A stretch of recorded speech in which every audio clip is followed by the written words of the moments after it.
بسم الله الرحمن الرحيم. الحمد لله رب العالمين الرحمن الرحيم مالك يوم الدين، ونشهد أن لا إله إلا الله، ونشهد أن سيدنا ومولانا محمدا عبده ورسوله أرسله إلى الناس كافة بشيرا ونذيرا. أما بعد، فإن خير الحديث كتاب الله، وخير الهدي هدي محمد صلى الله عليه وسلم، وشر الأمور محدثاتها، وكل محدثة بدعة، وكل بدعة ضلالة، وكل ضلالة في النار. أعوذ بالله السميع العليم من الشيطان الرجيم. بسم الله الرحمن الرحيم. إن الذين هم من خشية ربهم مشفقون، والذين هم بآيات ربهم يؤمنون، والذين هم بربهم لا يشركون، والذين يؤتون ما آتوا وقلوبهم وجلة أنهم إلى ربهم راجعون، أولئك يسارعون في الخيرات وهم لها سابقون. سبحانك لا علم لنا إلا ما علمتنا إنك أنت العليم الحكيم. رب اشرح لي صدري ويسر لي أمري واحلل عقدة من لساني يفقه قولي واحلل عقدة من لساني يفقه قولي. عزیز ساتھیو، قابل احترام دینی بھائیو، السلام علیکم ورحمۃ اللہ وبرکاتہ.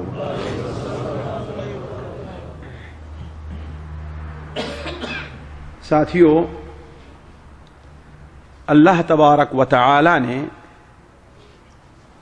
مومنین کی ایک صفت بیان کی ہے کہ وہ نیکی کے کاموں میں سبقت لے جانے کا جذبہ رکھتے ہیں. نیکی کا کام اور دین کا کام وہ بڑھ کر کے جلدی سے جلدی پورا کرنے کی کوشش کرتے ہیں. یہ اللہ تبارک و تعالی نے انبیاء، اپنے نیک بندے، اولیاء اور صالحین کی یہ صفت بیان کی ہے. اور یہ نیکی کے صرف کسی ایک کام سے متعلق نہیں ہے، بلکہ نیکی کے جتنے کام ہیں ہر کام میں یہ جذبہ ایک مومن کا رہنا چاہیے، اور اسی جذبے اور اس جذبے کو عملی جامہ پہنا لینے کی وجہ سے اللہ تبارک و تعالیٰ کے نزدیک بندوں کے مقامات بڑھتے جاتے ہیں. حضرت ابو بکر صدیق رضی اللہ تعالی عنہ کو جو انبیاء کے بعد افضل امت قرار دیا گیا ہے، اور جس پر اہل سنت و جماعت کا اتفاق ہے، کسی نے اس سے اختلاف نہیں کیا. ان کی جو سب سے بڑی خوبی تھی وہ یہی تھی کہ وہ ہر نیکی کے کام میں ایمان سے لے لیجئے. آپ سب سے پہلے ایمان کون لے آیا؟ بکر صدیق رضی اللہ تعالی. بلکہ امام ابن سعد اپنی کتاب، امام محمد ابن اسحاق اپنی کتاب سیرہ میں نقل کرتے ہیں کہ نبی کریم صلی اللہ علیہ وسلم نے ارشاد فرمایا کہ ہم نے جس کسی پر بھی اپنی دعوت پیش کی ہے وہ تھوڑی دیر کے لیے ٹھہرا ہے، سوچنے کے لیے، غور فکر کرنے کے لیے، سوا ابو بکر کے کہ جیسے ہی ہم نے ان پر دعوت خوب پیش کی، اپنی فوراً دعوت کو ہماری قبول کر لیا. اور صرف یہی نہیں، آپ جانتے ہیں نبی کریم صلی اللہ علیہ وسلم کی وہ بڑی مشہور حدیث جو سنن وغیرہ میں ہے، حضرت ابو ہریرہ اس کے راوی ہیں، کہ ایک مجلس میں نبی کریم صلی اللہ علیہ وسلم نے سوال کیا کہ آج روزہ کس نے رکھا ہے؟ کس نے کہا؟ ابو بکر نے کہا کہ ہم نے رکھا ہے. آج مسکین کو کھانا کس نے کھلایا ہے؟ ابو بکر نے کہا کہ ہم نے کھلایا ہے. آج جنازے میں کون شریک ہوا ہے؟ ابو بکر نے کہا کہ آج کسی مریض کی عیادت کس نے کی ہے؟ سب سے پہلے جواب کس کی طرف سے مل رہا ہے؟ ابو بکر صدیق رضی اللہ تعالی عنہ کی طرف سے. اسی لیے آپ نے فرمایا ایک دن میں یہ چاروں صفات جس کے اندر جمع ہو جائیں گی اللہ تعالیٰ اسے جنت میں داخل کرے گا۔ تو حضرت ابوبکر صدیق رضی اللہ عنہ کی سیرت میں نہیں بیان کر رہا ہوں، صرف یہ ہے، صرف ایک مثال دینے کے لیے کہ نیکی کے کام میں سبقت ایک مومن کا ایک شیوا ہونا چاہیے۔ جیسے جو آیتیں ہم نے آپ کے سامنے ابھی تلاوت کی خطبے کے اندر سورہ المؤمنون میں، اللہ تعالیٰ ارشاد فرماتا ہے کہ ان الذین هم من خشیۃ ربهم مشفقون، جو لوگ اللہ کے خوف سے کانپتے ہیں، والذین هم بآیات ربهم یؤمنون، وہ لوگ جو اللہ تعالیٰ کی آیات پر ایمان لے آتے ہیں، والذین هم بربهم لا یشرکون، جو اپنے رب کے ساتھ کسی کو شریک نہیں ٹھہراتے، والذین یؤتون ما آتوا وقلوبهم وجلة انہم الی ربهم راجعون، وہ جو کچھ ان سے ہو سکتا ہے وہ عمل کرتے تو ہیں، اس کے باوجود ڈرتے رہتے ہیں پتہ نہیں اللہ تعالیٰ میری نیکیوں قبول فرمائے گا کہ نہیں فرمائے گا۔ یہی ہیں اولئک یسارعون فی الخیرات وهم لها سابقون، ان کی صفت کیا ہے، ان کی علامت کیا ہے؟ یسارعون فی الخیرات، ہر خیر کے کام میں آگے بڑھنے والے ہیں، آگے بڑھنے والے ہیں۔ ساتھیو، میں کافی دنوں سے یہ ملاحظہ کر رہا ہوں کہ آج ہمارے اندر علم کی اتنی کمی نہیں ہے، میں اس لیے کہ جو ہمارے ابھی مخاطب ہیں سامنے ان سے باتیں میں کر رہا ہوں، ان کی باتیں، ورنہ لا علمی ہی کی وجہ سے آج کتنے لوگ قبروں کو پوج رہے ہیں۔ میں ہمیشہ کہتا ہوں ساتھیو، میری قوم، ایک تاریخ ہم نے پڑھی ہے اور یہاں رہ کر کے آپ لوگ شاید ایک دو جن سے ملاقات ہو، میری ہر ایک کے ساتھ اٹھنا بیٹھنا ہے، مصر کے رہنے والے ہیں، سوڈان کے رہنے والے ہیں، عرب کے ہیں، اٹھنا بیٹھنا ہے، ہر ایک کے یہاں کے لوگوں کی تاریخ سے متعلق بھی گفتگو ہوتی رہتی ہے، لیکن اللہ تعالیٰ نے ہماری جو قوم ہے اس کے اندر بڑی خیر رکھی ہے، بہت خیر ہے ساتھیوں۔ اسی لیے آپ دیکھیں گے کہ استعمار فرانسہ کی شکل میں ہے یا برطانیہ کی شکل میں ہے، جتنا کامیاب ان ملکوں میں ہوا ہے برطانیہ اتنا کامیاب ہمارے ملک میں نہیں ہوا ہے، خواہ عورتوں کے آزادی کے سلسلے میں ہو یا کسی اور سلسلے میں ہو، اتنا کامیاب نہیں ہوا ہے جتنا کامیاب دوسرے ملکوں میں ہو۔ کیوں؟ اس لیے کہ یہ ہماری قوم، ہماری جماعت، اس کا مطلب ہے کہ اس کے اندر خیر ہے بہت اللہ تعالیٰ۔ لیکن فرق یہ ہے کہ شیطانی چیلوں نے، اللہ کے دشمنوں نے دین کا لبادہ اوڑھ کر کے انہیں دوسری طرف لگا دیا ہے، ورنہ اگر انہیں صحیح علم ہو جائے تو یقین مان لیجئے کہ یہ قوم وہ کارنامے انجام دے جس کی مثال دنیا کی تاریخ میں ملنی مشکل ہے۔ تو میں ابھی عمومی خطاب نہیں، لیکن ہمارے سامنے جو مخاطب بھائی رہتے ہیں ان سے متعلق جو گفتگو ہے وہ یہ ہے کہ ان کے اندر علم کی اتنی کمی نہیں ہے جتنی کمی علم کو عملی جامہ پہنانے کی ہے، اپنے علم کو عملی جامہ پہنانے کی ہے، جتنی کمی ان کے اندر اس سلسلے میں پائی جا رہی ہے۔ اور یہ اس بات کی سب سے واضح دلیل ہے کہ ہم جس قدر کوشش اپنے ظاہری اعمال کو، ظاہری عقیدے کو سدھارنے کے لیے کرتے ہیں، اتنی کوشش اپنے دلی اعمال اور دلی عبادت اور دلی عقائد کے سدھارنے کے لیے ہم نہیں کرتے ہیں۔ میں ایک مثال دوں آپ کو، مجھے بتائیے کہ ہمارے بغل میں دو نمازی ہیں، ایک نمازی دائیں طرف ہے اور ایک بائیں طرف ہے۔ ایک نمازی جو دائیں طرف ہے ہم جانتے بھی ہیں کہ عقیدہ کے لحاظ سے وہ درست ہے، لیکن اس کی کوئی کمزوری ہے، کوئی عذر ہے یا اس کی غلطی ہے، کیا ہے وہ کیا کہتا ہے، نیت کہاں باندھتا ہے، وہ نیچے باندھتا ہے اور رفع الیدین نہیں کرتا۔ باقی شکل و صورت کے لحاظ سے متشرع آدمی لگ رہا ہے کہ نہیں ہے، تہبند اور پیجامہ اور شلوار بھی اس کی کہاں ہے، ٹخنے سے اوپر ہے، اللہ کے رسول صلی اللہ علیہ وسلم کی سنت کو اپنے چہرے پر سجایا ہوا ہے کہ نہیں ہے۔ اسی کے ساتھ ساتھ ہمارے بغل میں ایک اور صاحب کھڑے ہیں، تہبند ان کا ٹخنے سے نیچے گھسٹ رہا ہے، داڑھی موچھ، صرف داڑھی نہیں بلکہ داڑھی موچھ دونوں صاف ہیں، اور ہاتھ بھی کہاں باندھ رہے ہیں، سینے پر نہیں بلکہ گلے پر باندھ رہے ہیں اپنا، ہے کہ نہیں ہے، اور خوب جذبے سے رفع الیدین کر رہے ہیں۔ صحیح بتائیے کہ ہمارا دل دادا کس طرف مائل ہوگا، اس طرف کی اس طرف؟ بائیں مائل ہوگا، اس لیے کہ ہاں وہ کہیں رفعول یہ اہل حدیث اور یہ اہل حدیث نہیں ہے وہ صحیح کہ نہیں صحیح ہے نا مسئلہ یہ؟ حالانکہ یہ بتائیے رفع الیدین کرنا سنت ہے کہ واجب ہے؟ اور داڑھی رکھنا جی رفع الیدین کا چھوڑنا بہت آگے بڑھ جائیں گے تو آپ کیا کہیں گے؟ مکروہ ہے نا؟ اور ٹکنے سے تہبند اور پیجامے کو لٹکانا کیا ہے؟ یہ حرام کبیرہ گناہوں میں ہے۔ اس کے باوجود آخر یہ ہمارے دل کا جو احساس، دل کی عبادت، دل کا جو ایمان ہونا چاہیے، اس کے اندر کمی ہے کہ ہم نے ایک ایسے شخص کو جو سنت کو چھوڑ رہا ہے اس سے بہتر سمجھا اس کو جو واجب کو چھوڑ رہا ہے۔ تو ساتھیوں میں عرض کر رہا تھا کہ اس وقت ہمارے یہاں زیادہ کمی اس بات کی نہیں ہے کہ ہمیں علم نہیں ہے، زیادہ کمی اس بات کی ہے کہ علم کو ہم عملی جامہ کس طریقے سے پہنائیں۔ میرے ذہن میں کافی دنوں سے، اگر یہ بات ہم نے آپ کے سامنے رکھی ہو کبھی تو معذور سمجھیں گے، لیکن مجھے یاد رہے کہ ہم نے آپ کے سامنے یہ بات نہیں رکھی، بات دوسری جگہوں پر ہم نے یہ بات رکھی ہے کہ دیکھیے سب سے اہم عبادت کیا ہے ساتھیوں؟ سب سے اہم عبادت، ظاہری عبادت تمہیں نماز ہے نا؟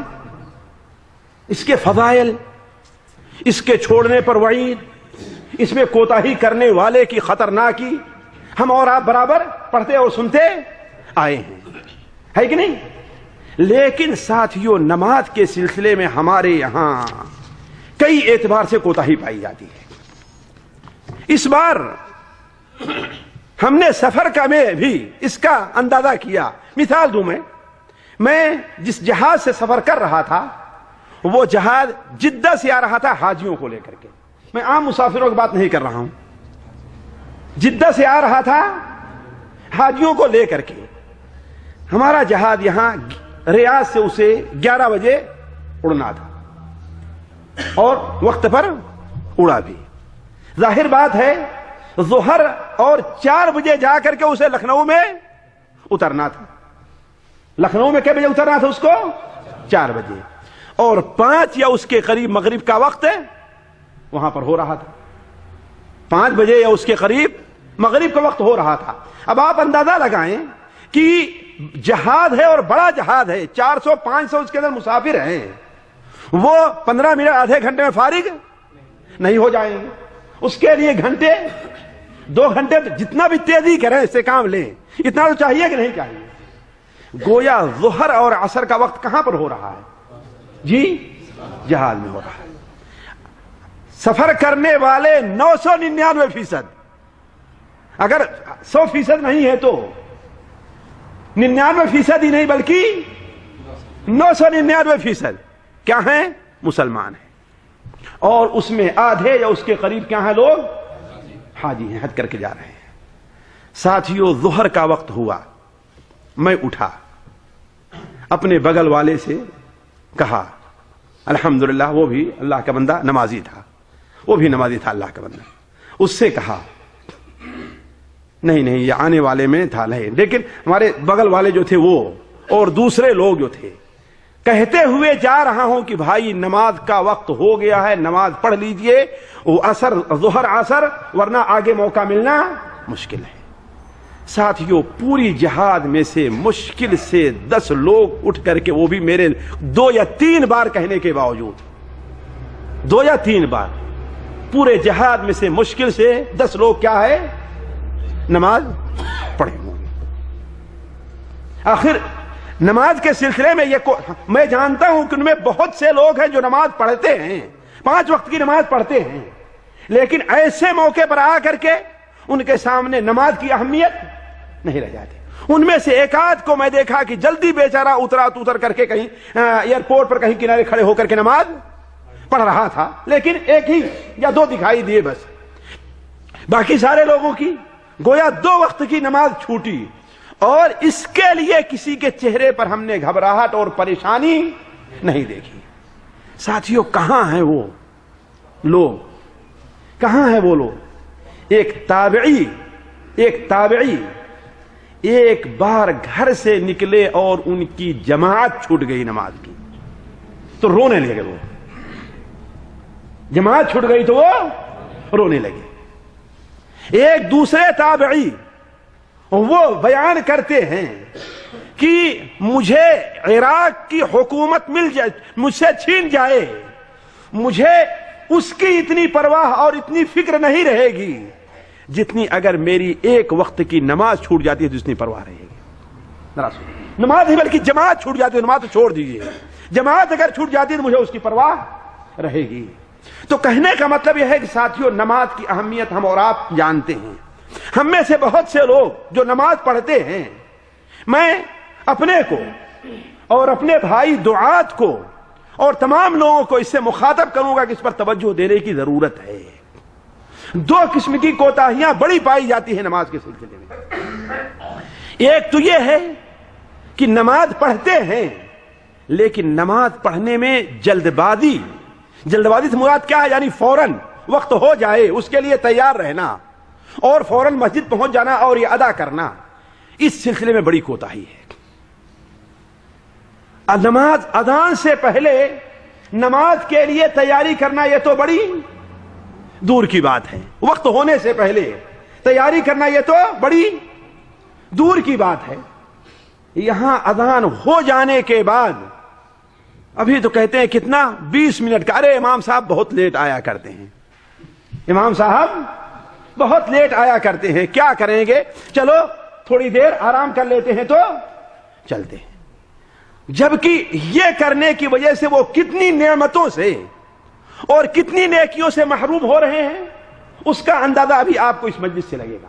تو پہلی کوتاہی تو یہ ہے کہ لوگ نماز کے لیے جلدی سے کام نہیں لیتے۔ وہ جلدی نہیں ہے ساتھیوں کہ نماز پڑھنے میں جلدی۔ ابھی میں گفتگو کرنا چاہا مسجد کے اندر، لیکن وہ پتہ نہیں کون صاحب تھے، وہ نکل گئے، میرے سنت پڑھتے۔ اب آپ مانیں گے وہ شاید سنت کی 2 یا 3 رکعات پڑھ چکا تھا تو ہم نے تکبیر تحریمہ کے لیے تکبیر تحریمہ ہم نے کہی ہے، اور میرے 2 رکعات پڑھنے سے پہلے وہ 6 رکعات اس نے اور پڑھ لیا۔ میرے 2 رکعات یعنی میرے بالکل بغل میں ہے، میں سترے کی وجہ سے بالکل اس سے مل کر کے کھڑا، یعنی میری ابھی 2 رکعات بھی پوری نہیں ہوئی ہے کہ وہ، اور وہ سعودی نہیں جس کے بارے ہم لوگ کہتے ہیں سرا سرا سرا سرا، بلکہ بہت لوگ لطیفہ بیان کرتے ہیں پتہ نہیں یہ لوگ ماں کے پیٹ میں کیسے رہتے ہیں، اتنا سرا سرا ہمیشہ رہتا، کہتے ہیں کہ نہیں کہتے ہیں، لیکن وہ سعودی نہیں تھا، وہ سعودی نہیں تھا، وہ یا تو ہمارے ہی کسی ملک کا رہنے والا تھا، یا ہو سکتا ہے کہ کوئی مصری یا ایسے، اس لیے کہ اب ظاہر بات نماز میں اس کا چہرہ بھی تو میں جلدی سے نہیں دیکھ سکتا۔ اب آپ مانے سوچیں والا کہ جبکہ میں بہت اختصار کے ساتھ چھوٹی چھوٹی صورتیں پڑھ رہا ہوں اور مشکل سے 3 بار سبحان ربی اعلیٰ، بس زیادہ اس سے زیادہ نہیں ہے، لیکن اس کے باوجود وہ میری ابھی 2 رکعات بھی ختم نہیں ہوئی، وہ کتنی رکعات پڑھ لیا اس نے؟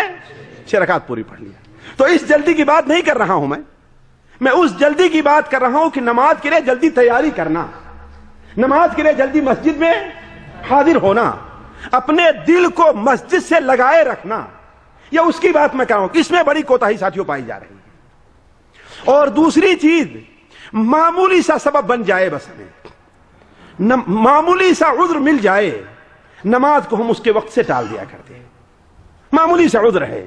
مثال کہ ہم سفر پر جا رہے ہیں، ہماری سوچ شرعی طور پر نہیں، حقیقی طور پر نہیں، ہماری سوچ کے مطابق ہمیں کوئی مناسب جگہ نماز پڑھنے کے لیے نہیں ملے، ذرا غور کریں، ہماری سوچ کے مطابق، یہ نہیں کہ حقیقت میں سوچ صحیح بھی ہے کہ نہیں صحیح ہے، لیکن ہماری سوچ کے مطابق کوئی مناسب جگہ ہمیں نہیں مل رہی ہے، تو نماز کو وقت سے ٹال دینا یا اس کے آخری وقت میں نماز کا وقت نکلتے نکلتے نماز پڑھنا، یہ تو بڑی عام سی چیز ہمارے یہاں ہو گئی ہے۔ تو آج میں آپ کے سامنے جو چند باتیں رکھنا چاہتا ہوں وہ یہ ہے ساتھیوں، اپنے آپ کو مخاطب اور تمام بھائیوں کو مخاطب کر کے یہ بتانا چاہتا ہوں کہ آخر اللہ تبارک و تعالی نے فاستبقوا الخیرات وَلِكُلِّ وِجْهَةٌ هُوَ مُوَلِّيهَا، سورہ بقرہ فرماتا ہے وَلِكُلِّ وِجْهَةٌ هُوَ مُوَلِّيهَا فاستبقوا الخیرات اینما تکونوا یأتی بکم اللہ جمیعا۔ یہ نماز سے متعلق، قبلہ رخ ہونے سے متعلق اللہ تعالی ارشاد فرماتا ہے، ہر ایک کی اپنی ایک توجہ ہے جس بارے میں سوچتا ہے، طرف رخ کر کے نماز پڑھتا ہے، جدھر بھی رک کر کے نماز پڑھو گے اللہ تعالیٰ تمہاری نماز کو قبول کر لے گا، اگر معلوم نہیں ہو سکا ہے تو فاستبقوا الخیرات، تمہیں یہ چاہیے کہ خیر کے کام میں آگے بڑھو، اور جس سلسلے میں ہے گویا نماز کے ادائیگی کے اندر تم لوگ کیا ہے، جلدی سے کام لو، جلدی اسے ادا کرو، دیر اسے نہ کرو، جیسا کہ سنن ترمذی اور سنن ابو داؤد میں روایت ہے کہ نبی کریم صلی اللہ علیہ وسلم سے پوچھا گیا کہ سب سے بہتر عمل کیا ہے، سب سے افضل عمل کیا ہے، تو آپ نے کیا بیان فرمایا، الصلاۃ فی اول وقتہا، نماز کو اس کے اول وقت میں پڑھ لیا جائے۔ تو اس کی اللہ تعالیٰ نے کیا فضیلت رکھی ہے، اس میں کیا خیر رکھا ہے، اس سے متعلق چند باتیں میں آپ کے سامنے رکھنا چاہوں گا۔ اللہ تعالیٰ سے دعا ہے کہ ہمیں بھی ان باتوں پر عمل کرنے کی توفیق عطا فرمائے جہاں تک حق ہو ہمیں آپ کے سامنے بیان کرنے اور آپ کو اسے قبول کرنے اور اس کے مطابق اپنی زندگی ڈھالنے کی توفیق عطا فرمائے۔ دیکھیے پہلی چیز یہ ہے ساتھیوں، نماز کے لیے جلدی کرنے والا، جو نماز کے لیے ہوشیار رہا کرتا ہے، اذان ہوئی نہیں، نماز کا وقت ہوا نہیں کہ تیاری کر کے وہ مسجد میں فوراً آتا، اس سے قطع نظر ہو کر کہ جماعت کب کھڑی ہوگی، اس سے قطع نظر۔ ساتھیوں ذرا سوچیں، آپ اس سے پہلے آپ پیدا کس لیے کیے گئے؟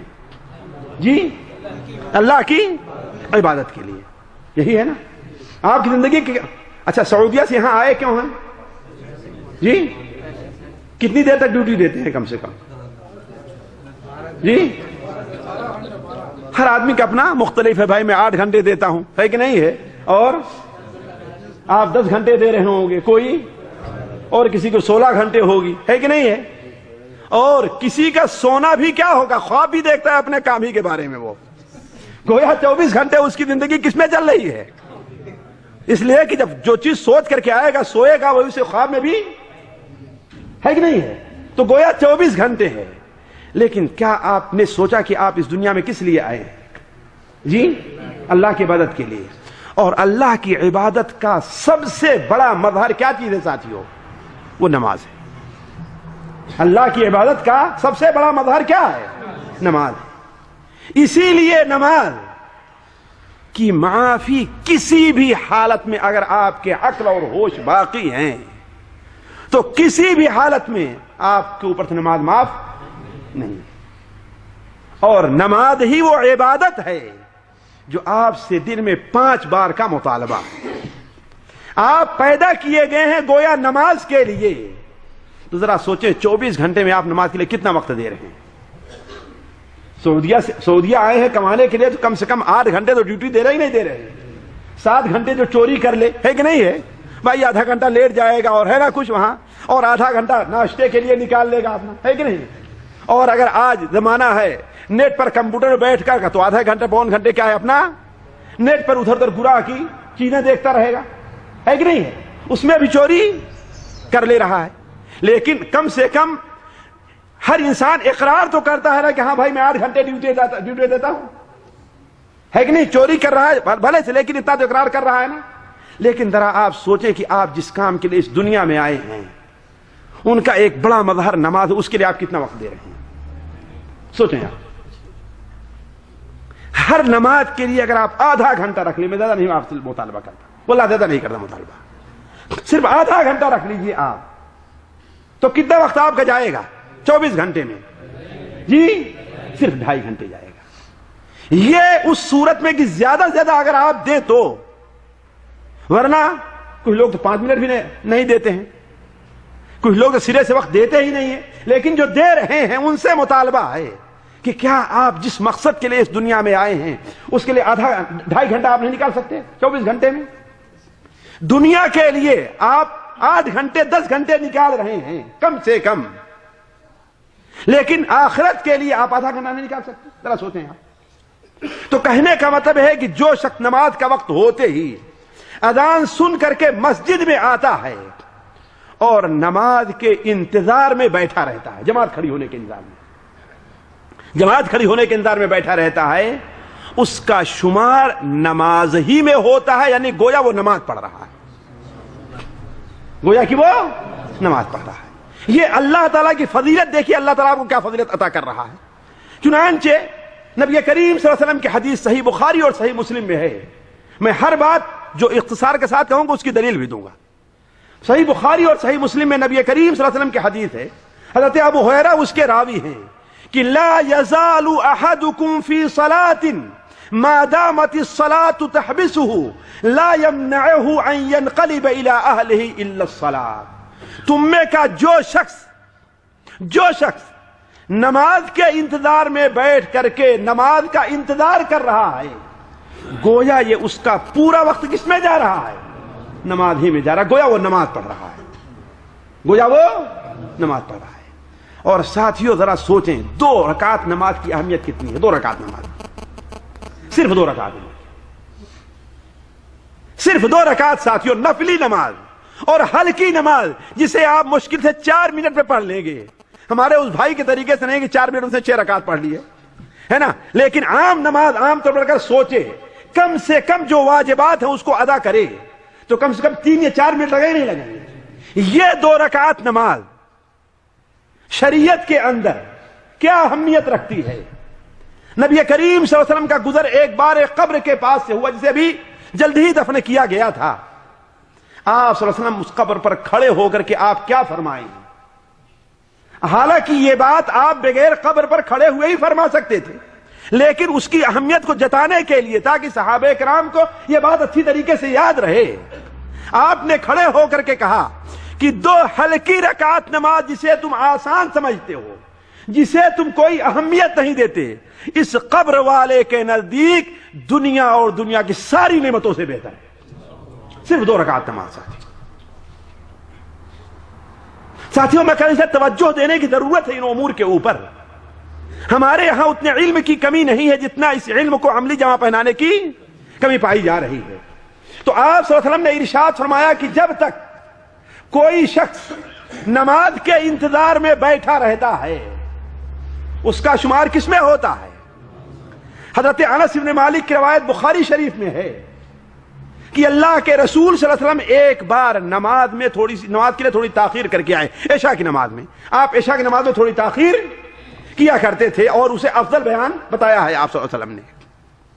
صحابہ کرام میں سے بعض کو اونگ آنے لگی، آپ تشریف لے آئے، آپ نماز پڑھائے. نماز پڑھانے کے بعد صحابہ کرام طرف متوجہ ہو کر کہتے ہیں کہ دوسرے لوگ تو دوسری مسجدوں والے نماز پڑھ کر کے سو گئے، نماز پڑھ کر کے سو گئے، لیکن تم جس وقت سے بیٹھے نماز کا انتظار کر رہے ہو، جماعت کا انتظار کر رہے ہو، یہ پورا وقت اس میں شمار کیا جا رہا ہے گویا تم نماز پڑھ رہے تھے. اسی لیے ساتھیوں مسجد میں بیٹھ کر کے گپ شپ کرنا کیا ہے؟ یہ مسجد کے ادب کے خلاف ہے. کیوں؟ اسی لیے کہ نماز میں رہتا ہے کوئی گپ شپ نہیں کرتا. آپ نماز میں ہیں، ذکر اذکار کے اندر مشغول رہیے، ہے کہ نہیں؟ یہ نہیں کہ ساتھیوں سے بات. کچھ لوگ ہیں خصوصی طور پر جمعہ کے دن مجبور ہوتے ہیں، کہاں باہر دور سے آئے ہوئے ہیں گاڑی سے مسجد میں پہلے داخل ہونے کے لیے، تو ان کا حال کیا ہوتا ہے ساتھیوں؟ بیٹھ کر کے اپنے ساتھی سے گفتگو کر رہے ہیں. اس نعمت کو اللہ کے بندے تو ضائع کیوں کر رہا ہے؟ ساتھیوں اس کی اہمیت اتنی زیادہ ہے کہ مسجد میں اگر کوئی بیٹھا ہے بلکہ مسجد کے لیے اپنے گھر سے نکلا ہے، جیسا کہ صحیح بخاری شریف کے اندر ہے کہ جو کوئی اپنے گھر سے جب نکلتا ہے، بلکہ صحیح ابن حبان میں اپنے گھر سے نکلتا ہے، جس وقت سے نکلتا ہے اس کا شمار یہ ہوتا ہے کہ وہ نماز پڑھ رہا ہے. اسی لیے آپ صلی اللہ علیہ وسلم نے راستے میں اور مسجد میں نماز کے لیے بیٹھے ہوئے آپ نے ایسا کرنے سے منع فرمایا ہے.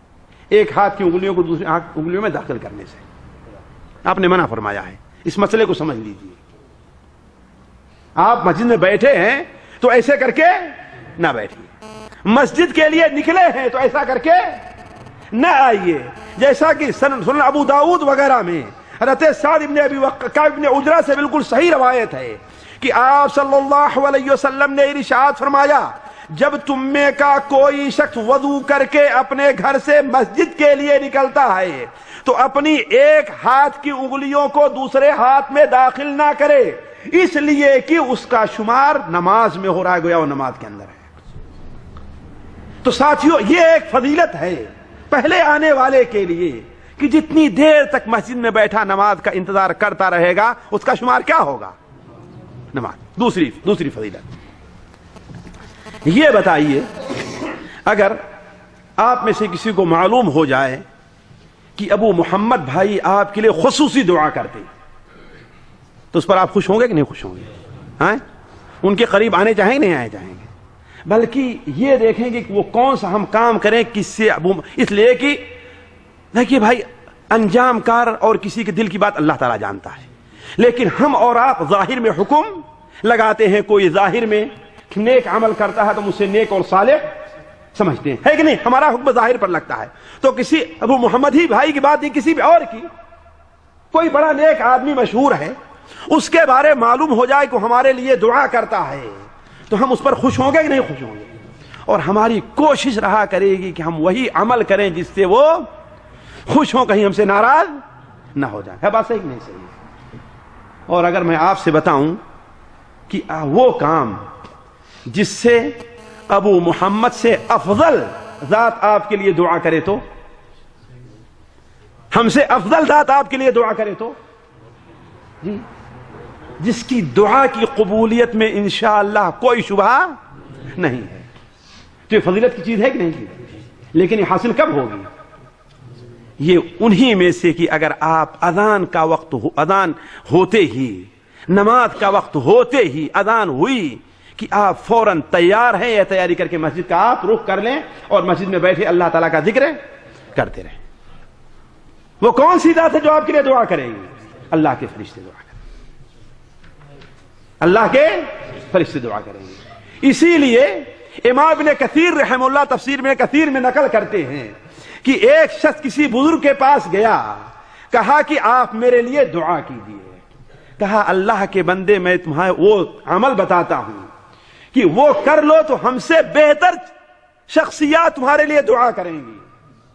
تم توبہ کرو، سنت کے مطابق عمل کرو، تمہارے لیے فرشتے دعا کریں گے، ہے کہ نہیں؟ تو اگر آپ مسجد آ جائیں پہلے ہی، امام کے آنے کا انتظار نہ کریں۔ آج صورتحال ساتھیوں واللہ بڑا افسوس ہوتا ہے کہ ہمارے بہت سے بھائی دکان بند کیے اور دکان بند کر کے آپس میں باتیں کرتے رہیں گے، اور کہاں کھڑے ہو کر کے؟ جی مسجد کے باہر کی دورت میاں کے پاس جہاں شیطان رہتا ہے، کہاں کھڑے ہوں گے ساتھیوں؟ مسجد کے دروازے پر نہیں رہے، کہاں رہیں گے؟ وہیں دورت میاں کے پاس۔ ذرا سوچیں آپ کس جگہ کھڑے ہو کر کے وقت ضائع کر رہے ہو اپنا۔ سارے اس کو غنیمت سمجھو۔ دکان پر کام کرتے ہیں ٹھیک ہے، مجبور ہیں آپ، دکان بند کیے تو آ کر کے سیدھے وضو کر کے اگر آپ مسجد میں آ جائیں اور اللہ کے فرشتوں کی جو دعاؤں کے آپ مستحق بن جائیں۔ نبی کریم صلی اللہ علیہ وسلم کا ارشاد ہے، امام مالک رحمہ اللہ اپنی کتاب الموطا میں نقل کرتے ہیں کہ اذا صلی احدکم ثم جلس فی مصلاه لم تزل الملائکۃ تصلی علیہ اللہم اغفر لہ اللہم ارحمہ۔ جب تم میں کا کوئی شخص مسجد میں آیا اور سنت پڑھ کر کے یا تحیت المسجد پڑھ کر کے مسجد میں بیٹھ کر کے جماعت کے کھڑی ہونے کا انتظار کر رہا ہے تو اللہ تعالیٰ کے فرشتے برابر اس کے لیے دعائے مغفرت کرتے رہتے ہیں۔ کیا کہتے ہیں؟ اے اللہ تعالیٰ تو اپنے اس بندے کو معاف کر دے، اے اللہ تعالیٰ تو اپنے اس بندے کے اوپر رحم فرما۔ ساتھیوں ہم میں کا کون ہے جو گنہگار نہیں ہے؟ ہم میں کا کون ہے جو اپنے اوپر ظلم نہیں کرتا ہے؟ لیکن ذرا اگر ہم احساس کر لیں تھوڑا سا اور مسجد آ جائیں، اگر اللہ تعالیٰ کے فرشتے ہمارے لیے دعا کریں، ہم اس کے مستحق ٹھہر جائیں تو ہماری خوش نصیبی اس سے بڑھ کر کے اور کیا ہو سکتی ہے؟ تیسرا جو فائدہ ہے ساتھیوں کہ نماز کی طرف جلدی آنے، اہتمام کر کے آنے سے یہ آنا ہمارے اور آپ کے گناہوں کی معافی اور درجات کی بلندی کا سبب ہے۔ صرف گناہ نہیں معاف ہوتے ہمارے اور آپ کے، بلکہ ہمارے اور آپ کے درجات اللہ کے نزدیک بلند ہوتے ہیں۔ اور یہی نہیں، ہر قدم کے اوپر اللہ تبارک و تعالی ہماری اور آپ کی نیکیاں لکھتا ہے۔ ساتھیوں اس دنیا میں رہ کر کے ابھی چونکہ مادیت کا دور ہے، مادیت ہمارے اور آپ پر غالب ہے، ہمارے آپ کے اوپر مادیت غالب، اس لیے ہم اس کو نہیں سمجھتے ہیں، ورنہ گناہوں کی معافی ایک چھوٹا ہی سے گناہ کیوں نہ ہو۔ ذرا غور کریں، حضرت ابراہیم علیہ السلام اللہ کے خلیل ہیں ساتھیوں، اور نبیوں کے قصے میں جتنا تعجب مجھے حضرت ابراہیم علیہ السلام کے قصے پر ہوتا کسی اور قصے پر نہیں ہوتا۔ میری عقل کام نہیں کرتی کہ اس شخص کے سینے کے اندر آیا پتھر کا دل تھا یا ہم ہی لوگوں جیسے کسی اس کا خون کا دل تھا۔ کیا تعجب ہوتا ہے ساتھیوں کہ جس قدر اللہ تعالیٰ کی محبت اور چاہت کو اپنے دل کے اندر بیٹھائے تھے کہ دنیا کی کوئی محبت اس کے سامنے رکاوٹ نہیں بن پاتی تھی۔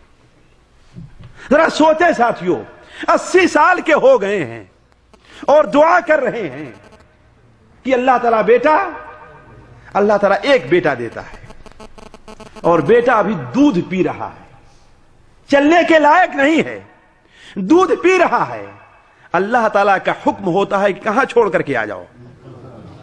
مکہ میں۔ وہاں کوئی شہر نہیں آباد، یہ تعجب بات ہے ساتھیوں، کوئی شہر نہیں آباد ہے کہ ہے وہاں کوئی شہر، کوئی آبادی نہیں ہے، پینے کے لیے پانی تک نہیں ہے، وہاں کوئی پھلدار درخت بھی نہیں ہے۔ ذرا سوچیں آپ، وہاں چھوڑ کر کے چلے آئے۔ حضرت ابراہیم علیہ السلام گئے، ایک درخت کے نیچے تھوڑا سا پانی رکھا، کھجور، اور ماں بیٹے کو وہیں پر بیٹھائے اور بغیر کوئی گفتگو کیے ہوئے۔ ساتھیوں، سن لینا اور نیت کر لینا اور ہوتا ہے، لیکن عملی جامہ پہنانا کیا ہے، یہ بڑا مشکل مرحلہ ہوا کرتا ہے۔ ذرا سوچیں، کوئی بات بھی نہیں کرتے ہیں، وہیں پر بیٹھا ہے اور سیدھے واپس ہو گئے۔ بیوی پریشان ہو گئی، کہاں جا رہے ہیں؟ ابو اسماعیل، وہ پیچھے چلتی ہے، آگے بڑھتے ہیں، وہ دوڑتی ہے، تیز دوڑتے ہیں، آخر میں جب مجبور ہو گئی کہ میں ان کو نہیں پکڑ پاؤں گی تو کہتی ہیں کہ آیا آپ مجھے یہاں اپنے طور پر چھوڑ کے جا رہے ہیں یا اللہ کے حکم سے چھوڑ کر کے جا رہے ہیں؟ حکم ہوتا ہے اللہ تعالیٰ کے حکم سے۔ ساتھیوں، پیچھے مڑ کر کے دیکھتے بھی نہیں ہیں کہ کہیں بچے اور بیوی کی محبت غالب نہ آ جائے اللہ تعالیٰ کی محبت۔ تو جتنا تعجب مجھے حضرت ابراہیم علیہ السلام کے واقعے پر ہوتا ہے، کسی اور نبی کے واقعے پر نہیں ہوتا۔ اسی لیے وہ اس بات کے لائق تھے کہ اللہ تبارک و تعالی انہیں اپنا خلیل، قرآن مجید میں صرف خلیل اللہ تعالی نے کس کو کہا ہے؟ کسی اور کو نہیں لقب دیا۔ لیکن وہ ذات بھی قیامت کے دن، ذرا دیکھیں، میں گناہ کی بات کر رہا ہوں کہ ہم اور آپ گناہوں کی معافی یا گناہ پر توجہ نہیں دیتے یا گناہ کی معافی کے لیے کوشش نہیں کرتے ہیں۔ ذرا وہ ذات دیکھیے، وہ ذات اتنے عظیم مقام پر پہنچی ہوئی ہے، لیکن جب قیامت کے دن لوگ کہیں گے آپ ہماری سفارش کر دیجئے، تو وہ اپنے اس گناہ کی شکل ہے، گناہ نہیں ہے ساتھیوں، وہ شکلن گناہ ہے لیکن حقیقت میں گناہ نہیں ہے، اور وہ بھی اللہ ہی کے لیے کیا ہے، کسی اور کے لیے نہیں کیا، اپنے ذاتی مقصد کے لیے نہیں ہے، اپنی زمین کے لیے، اپنے کھیت کے لیے، اپنی دکان کے، اپنے فائدے کے لیے، کس کے لیے ہے؟ صرف اللہ تعالیٰ کے لیے۔ لیکن چونکہ شکل اور صورت میں وہ گناہ ہے، اور اللہ تعالیٰ نے یہ بتایا نہیں کہ ابراہیم ہم نے تیرے اس گناہ کو معاف کر دیا، یہ نہیں بتایا۔ کیا کہا تھا؟ لوگوں نے کہا کہ اے ابراہیم انت فعلت ھذا بآلہتنا یا ابراہیم، اے ابراہیم تم نے ہمارے ان بتوں کو توڑا ہے؟ تو کیا کہے کہ بل فعل، ہم نے نہیں کیا، کس نے کیا ہے؟ ان بڑے صرف دیکھیے یہ اللہ تعالیٰ، حالانکہ اللہ کے لیے حجت قائم کر، جھوٹ بولنا مقصد نہیں تھا، جھوٹ بولنے کا ارادہ نہیں تھا، صرف یہ ثابت کرنا تھا کہ جنہیں تم خدا مانے ہوئے ہو، جنہیں تم معبود بنا رکھا ہے، وہ نفع اور نقصان کے مالک نہیں، یہ ثابت کرنا، اس لیے وہاں پر شکلاً جھوٹ بول دی ہے کہ نہیں؟ لیکن چونکہ شکلاً یہ گناہ تھا، اس لیے اس کا اتنا خوف ہوگا اللہ تعالیٰ کے سامنے کہ سفارش کے لیے تیار۔ کیا کہیں گے؟ کہیں اللہ نے ہم سے پوچھ لیا، ہمارا محاسبہ کر لیا، تو میں کیا جواب دوں گا؟ سوچیں ساتھ۔ لیکن ہم اور آپ گناہ پر گناہ کرتے جاتے ہیں، یہ نہیں سوچتے کہ ہاں بھائی بہت کو ارے بھائی چھوٹا ہی گناہ تو ہے، بڑا تو نہیں ہے، ارے بہت اللہ غفور الرحیم ہے نا، لیکن جہاں اللہ غفور الرحیم ہے وہی اللہ ذو البطش الشدید بھی ہے نا۔ تو کہنے کا مطلب ساتھیو، نماز کے لیے جلدی آنا، مسجد میں بیٹھ کر کے جماعت کا انتظار کرتے رہنا، یہ ہمارے اور آپ کے گناہوں کی معافی کا سبب ہے ساتھ۔ ہمارے اور آپ کی صرف گناہ کی معافی نہیں ہے، اللہ پر ہمارا کوئی احسان نہیں ہے، لیکن اللہ تعالیٰ اپنے فضل و کرم سے نہ ہمارے صرف گناہوں کو معاف کرے گا بلکہ ہمارے درجات کو بلند کرے گا۔ اس سے بڑی فضیلت ساتھیو اور آپ کیا چاہتے ہیں؟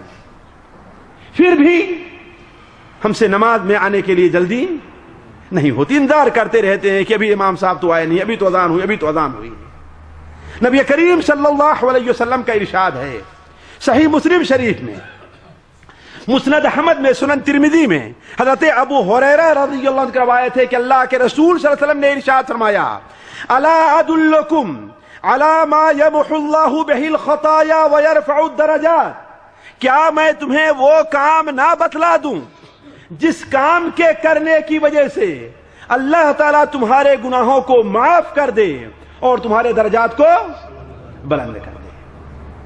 آپ نے 3 باتیں بتائی ہیں اور ساتھیو تینوں نماز سے متعلق۔ آپ نے 3 باتیں بتائیں اور تینوں کس سے متعلق ہیں؟ نماز سے متعلق ہے۔ آپ نے فرمایا کیا میں تمہیں وہ عمل نہ بتاؤں جس پر تم عمل پیرا ہو جاؤ، جن پر تو اللہ تعالیٰ ان کے ذریعے تمہارے گناہوں کو بخش دے اور تمہارے درجات کو بلند کر دے۔ اس لیے بخشش اور ہے اور درجات کی بلندی اور ہے کہ نہیں؟ اس لیے کہ ہو سکتا ہے کہ ایک آدمی آپ کی غلطیوں کو معاف کر دے، کہو جاؤ کوئی بات نہیں ہے، لیکن آپ کی غلطیوں کو معاف کر دے اور آپ کو بیٹھ کر کے چائے بھی پلائے، ہے کہ نہیں؟ دونوں میں فرق ہے نہیں؟ فرق ہے۔ جاؤ ٹھیک ہے بھائی تم سے غلطی ہوئی، جاؤ اچھا چلے جاؤ کوئی بات نہیں۔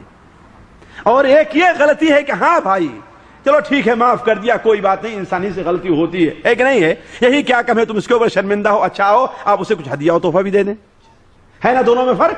تو یہی فرق ہے گناہوں کی معافی اور رفع درجات کی بلندی میں بھی۔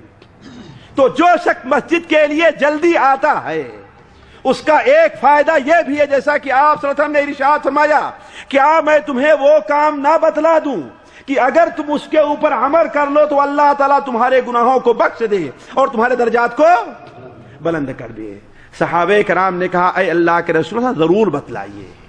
آپ نے فرمایا اسباغ الوضوء علی المکارہ، ٹھنڈی کے باوجود، ٹھنڈے پانی ہونے کے باوجود کیا کرے آدمی؟ وضو خوب اچھی طریقے سے، صرف وضو نہ کرے، وضو اچھی طریقے سے کرے، ہاتھ کو رگڑ رگڑ کر کے دھوئے، پیر کو رگڑ، کہیں ایک بال کے برابر ناخن میں کہیں خشکی نہ رہنے پائے۔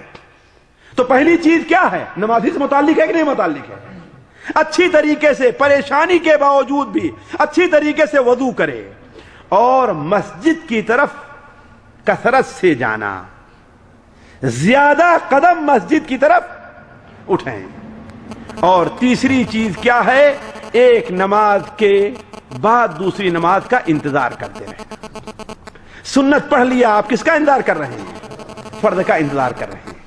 فرض مغرب پڑھ کر کے نکلے، دکان پر آنا ضروری ہے، مجبوری ہے، لیکن انتظار کس نماز کا ہے؟ عشاء کی نماز کا ہے کہ جلدی وقت ہو، اذان ہو کہ میں مسجد پہنچ جاؤں۔ تو یہ 3 کام اگر کر لیں گے آپ تو اللہ تعالیٰ آپ کے درجات کو بلند کرے گا اور گناہوں کو معاف کرے۔ پہلا کام کیا ہے ساتھیو؟ پریشانی اور تکلیف کے باوجود، ٹھنڈی ہے ٹھنڈا پانی ہے، گرمی ہے گرم پانی ہے کہ نہیں ہے، یا پانی بڑا کم ہے، مہنگا ہے، یعنی کوئی بھی صورت ہو، یعنی گویا کی اچھی طریقے سے وضو کرنے میں کوئی رکاوٹ ہے تو اس رکاوٹ کی پرواہ نہ کیے بغیر انسان اچھی طریقے سے وضو کرے۔ اور دوسرا مسجد کی طرف چل کر کے جانا۔ اور تیسرا کیا ہے ساتھیو؟ ایک نماز کے بعد، لیکن انتظار کب ہوگا؟ جب پہلے آئیں گے، جب آخر میں آئیں گے تو؟ جب پہلے آئیں گے تو اسی لیے مسند ابو یعلا میں حضرت علی رضی اللہ عنہ کی حدیث ہے کہ آپ نے بیان فرمایا کہ اچھی طریقے سے وضو کرنا اور مسجد طرف آنا اور ایک نماز کے بعد دوسری نماز کا انتظار کرنا گناہوں کو بالکل مٹا کر کے رکھ دیتا ہے، کوئی گناہ ہی باقی نہیں چھوڑتا۔ ساتھیوں، بعض لوگ، باتیں اور ہیں لیکن رک کر کے ایک بات اور کر دوں، بعض لوگ یہاں کہہ سکتے ہیں کہ ٹھیک ہے بھائی، جماعتی سے نماز پڑھنا ہے نا، لہذا ہم کیا کریں گے، ہم دوسری جماعت بنا لیں گے۔ ہوتا ہی نہیں ہوتا، ہم دوسری جماعت بنا، خیر اس کو میں ذرا بعد میں رکھتا ہوں۔ چلیے، دوسری چیز یہ ہے کہ اگر انسان جلدی آئے تو اسے باجماعت نماز پڑھنے کی ضمانت دی جا سکتی ہے۔ اس لیے کہ آپ لوگ دیکھتے ہیں بہت سے لوگ جو انتظار کرتے تھے ان کی جماعت چھوٹ جاتی کہ نہیں چھوٹ جاتی؟ چھوٹ جاتی ہے نا۔ لیکن اگر کوئی آدمی اہتمام کرے فوراً تو اس کی جماعت کبھی چھوٹے گی؟ کبھی جماعت نہیں چھوٹے گی۔ ساتھیوں، ہم سمجھتے ہیں کہ جماعت کا چھوٹنا ہے معمولی سی چیز ہے، معمولی سی چیز ہے۔ سلیمان ابن عامش ایک تابعی ہیں، وہ بیان کرتے ہیں کہ 40 سال تک میری جماعت ہی نہیں بلکہ تکبیر اولیٰ کبھی نہیں چھوٹی ہے۔ میری جماعت اس دن چھوٹی ہے جس دن میری والدہ کا انتقال ہو گیا تھا۔ ذرا سوچیں ساتھ، یہی وہ لوگ تھے جن کی مدد اللہ تعالیٰ کیا کرتا تھا۔ حضرت سعید ابن مسیب کہتے ہیں ان کے غلام کہ 40 سال تک انہوں نے نماز میں کسی کی پیٹھ نہیں دیکھی تھی امام کے علاوہ، نماز میں کسی کی پیٹھ نہیں دیکھی تھی۔ ایک صحابی، میں یہ موضوع جانتا ہوں آپ کی دلچسپی کا ہے لیکن نہیں ذکر کرنا چاہتا اس لیے کہ وقت ختم ہو جائے گا، ورنہ ہمارے سلف میں اس کی مثالیں موجود ہیں۔ عدی ابن ابی حاتم کہتے ہیں جب سے میں مسلمان ہوا ہوں اس دن سے میرے اوپر کوئی نماز کا وقت نہیں آیا ہے کہ میں وقت سے پہلے نماز کے لیے تیار نہ رہا ہوں۔ تو ایسے لوگوں کی جماعت کبھی چھوٹے گی ساتھیوں؟ جی، ہماری امام بخاری رحمہ اللہ کے ایک استاد ہیں عبید اللہ ابن عمر القواریری، ایک دن ان کے یہاں مہمان آ گئے تو ان میں مشغول ہوئے اور مسجد کے تو جماعت ختم ہو گئی تھی۔ تو کوفہ کی تمام مسجدوں کا چکر لگایا ہے کہ کسی مسجد میں تو جماعت مل جائے نا، لیکن کسی مسجد میں جماعت نہیں ملی۔ افسوس رہا ہے۔ گھر آ کر کے انہوں نے کہا کہ جو نماز اکیلے پڑھی جاتی ہے اس کے مقابلے میں وہ نماز جو جماعت سے پڑھی جائے کتنی افضل ہوتی ہے؟ 27 گنا افضل ہوتی ہے۔ لہذا گھر میں آ کر کے ایک بار تو فرض کی نیت سے اور باقی 27 بار نفل کی نیت سے وہی نماز پڑھتے ہیں ساتھی۔ کتنی بار؟ 27 بار نفل کی نیت سے، لیکن پھر بھی جماعت کا مکمل ثواب نہیں پاتے ہیں۔ اسی رات کو خواب دیکھتے ہیں کہ سارے لوگ اپنے گھوڑے کو لے کر کے دوڑا رہے ہیں اور ہر آدمی آگے بڑھ جانا چاہتا ہے اور میرا گھوڑا سب سے پیچھے ہے۔ میں اپنے گھوڑے کو ایڑ لگا رہا ہوں، چابک سے مار رہا ہوں، لیکن میرا گھوڑا تمام گھوڑوں کو پا نہیں رہا ہے۔ امام ذہبی رحمہ اللہ اس قصے کو اپنی کتاب سیر اعلام النبلاء میں نقل کرتے ہیں، کہتے ہیں کہ ان میں سے ایک آدمی پیچھے مڑ کر کے دیکھتا ہے، کہتا ہے کہ زیادہ کوشش نہ کرو، ہمیں نہیں پا سکتے ہو، اس لیے کہ ہم نے جماعت سے عشاء کی نماز پڑھی ہے، آپ جماعت سے عشاء کی نماز نہیں پڑھے۔ ساتھیوں، ہم جماعت سے نماز کا اہتمام کرتے، ہماری نماز چھوٹ گئی تو کوئی پرواہ نہیں رہا کرتی، لیکن جو شخص وقت پر آئے گا بھلا بتائیے اس کی جماعت کبھی چھوٹے گی؟ نہیں چھوٹے گی اس کی جماعت۔ اگر یہ اہتمام کر لے کہ ہاں بھائی اذان ہوئی اور فوراً اس کے لیے تیاری کرے۔ دیکھیں بھائی، بیماری ہے، مصیبت ہے، کوئی نہ کوئی رکاوٹ آتی ہے، اس کا الگ معاملہ ہے کہ نہیں؟ اس کا معاملہ الگ ہے، لیکن عام حالات سے متعلق بات ہو رہی ہے، اس کی جماعت کبھی چھوٹے گی نہیں۔ لیکن یہاں کوئی کہے گا کہ سعودیہ میں تو ہماری جماعت نہیں چھوٹتی ہے کہ نہیں ہے؟ کیوں بھائی؟ جی کیوں؟ کیوں نہیں؟ ہاں آئیے کہ دوسری جماعت مل جائے گی، ہے کہ نہیں؟ تو کوئی سوچے چلو کوئی بات نہیں ہے، ہم تو دوسری میں جماعت ہو جائیں گے۔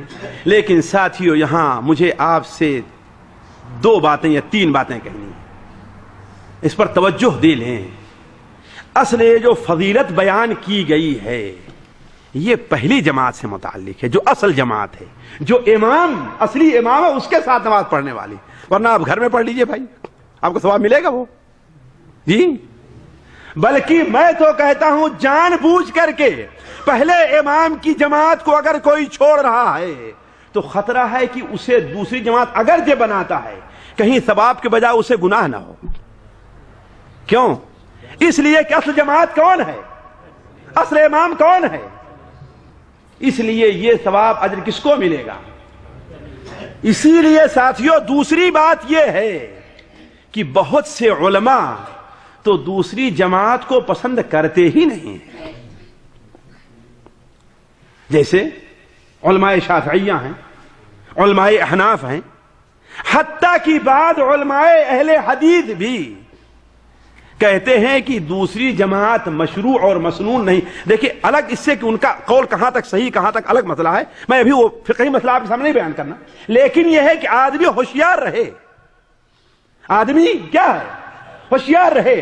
حتیٰ کہ اس وقت کے سب سے بڑے محدث علامہ البانی رحمہ اللہ اور ان کے شاگردوں کا خیال ہے کہ دوسری جماعت بنانا کیا ہے،